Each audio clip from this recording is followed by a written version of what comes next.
good description, that cold environment. Yeah, there is a whole different vibe that goes along with like the posse that accompanies the band. Thinking about that same sort of longevity and endurance of an artist, watching and I say this with due respect to you cats, when you watch a Paramore show, right? Like when you watch another show, you could be like, oh, that guitar player, I love watching him get off, right? You're like, oh, When you watch this show, a lot of people, it's like, oh, it's so cool to look at Hales like going off. You put so much soul into it, so much passion, and a lot of that comes down to your voice.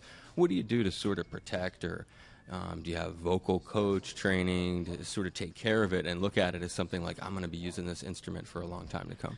Yeah, it's hard. I've had such a struggle with it. At this point, we've been touring I was talking to one of our friends that's playing in Hello Goodbye tonight, and we used to play shows with them when we first started, and it's been almost 7 years that we've been nonstop, just grueling tours, and my voice is definitely at a point where it's like I have to either take really good care of it, be really cautious, or it's gonna go away, because that's my instrument. My instrument's right here, and I use it all day, every day, to talk, to sing, and to warm up. So I'm just kind of learning still what works for me and what doesn't, like whether it's the things that I eat, or if I need to get more sleep on a different day. You kind of play it by ear, but it's tough, man. With all the flights, I just can't.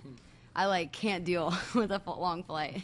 Jeremy is nodding. Is the travel something to try? I can't stand leaving Hawaii to go back to the mainland. I hate it because I want to see my folks. But do you hate traveling? Or? Yeah, I really feel like we spend more time in the air than on the ground. It's really crazy. Like that movie Up in the Air, when you just kind of when you're away from it, you kind of miss it, but you don't. You know what I'm saying? You miss it because you're just I'm so used to doing it, and I fall asleep on flights really well. So that's everyone gets pretty bummed at me. I just kind of fall asleep as soon as as soon as the wheels are off, and then when they hit, I'll wake up like, what? Travel difficult for you? Yeah, it is. I think you kind of just have to remind yourself, though. Especially we're all really young, and just to be able to be like, you know what? Not only are we getting to travel, but it's we're making a living playing music and traveling, and so it really is hard, and it takes it out of us 110%. But I think just realizing how fortunate we are, and how we don't deserve it, it's completely worth it. And it's it's all, I think, about your mindset. If you want to be miserable, you can absolutely be miserable, or if you kind of just want to point out the good things, then you can make the best of it. So that's a good point, because it really is like that. When you're on a long flight, if you just when we hang out at airports, it can either be miserable, layover waiting in Tokyo to get back to America or get to Hawaii. In this case, it can be miserable, or it can be hey, let's go walk around and find some good food and make the most. And just talk and chill. That's cool. I'm glad that you have you guys are young. It's cool. You seem really down to earth, and I hope that you take good care of yourselves. It's going to be a long road ahead. You have a lot. I know a lot of people, have a lot of promise in, what you guys have to offer. It's going to be an exciting ride to watch. Before we sort of wrap it up, a couple things. You're from the South, and returning to this theme of checking out all over the world, because you've gone to all these different places. Is there Southern hospitality? Is that real? And is there something like that you run into elsewhere in other cultures? And maybe you throw a plug for a place where you're like, you know what, actually, Dave, that's kind of where, it is back home. Oh, man. Well, first of all, yes, Southern hospitality, totally real. And if you need any proof, then you just hang out with this guy. Seems very very Southern hospitality.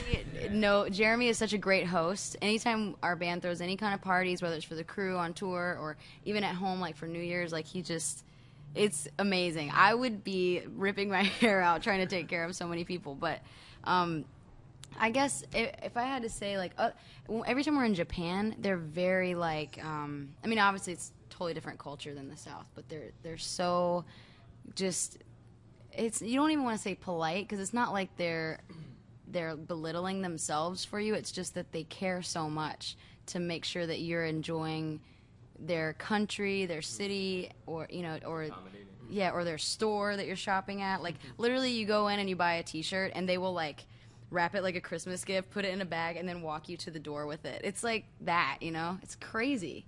So that's the standout country. A lot of artists tell me that, actually. Yeah, it's beautiful there. I love it. That's cool. So that's the equivalent of Southern hospitality, according to H-Bomb or Haley Ball or Hales. What's your favorite nickname of all the cute little names that everyone has for you? I mean, Jeremy has a lot of good ones. I think Flame Brain is a good one. Hydrant Head is a good one. What are some of your?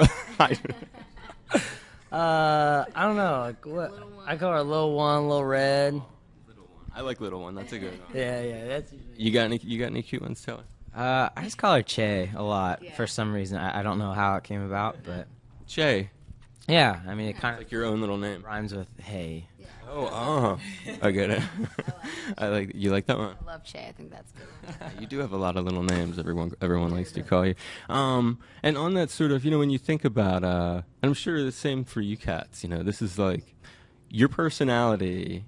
The word, and my news director was laughing at me. I was like, I want to ask her this. Every time you read about Haley, they call her Spunky. Do you realize you have this sort of bubbly sort of personality? Is there anything you can put a pinpoint on how it is that you are? I don't know how I am. I just. What do you think when people use that word to describe you? I read it in every little place.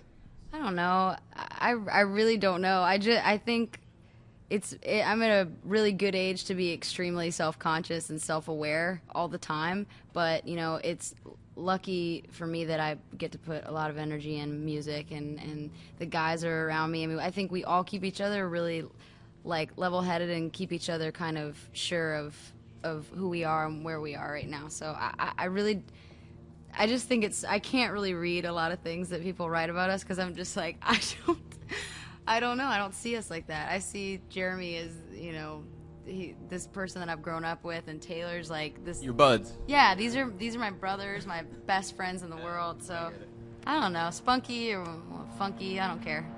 It's great. No, everybody, my boss was laughing. He was like, "That's great," because that's what it's a great energy that you guys have, and it's a band thing too. As I think, hopefully you took as a compliment when I pointed out about Josh. He's a really good drummer, and the sound.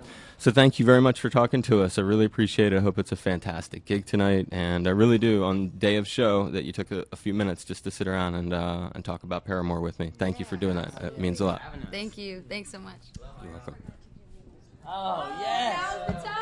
This is the time. I've been waiting to get laid this whole time. There we go.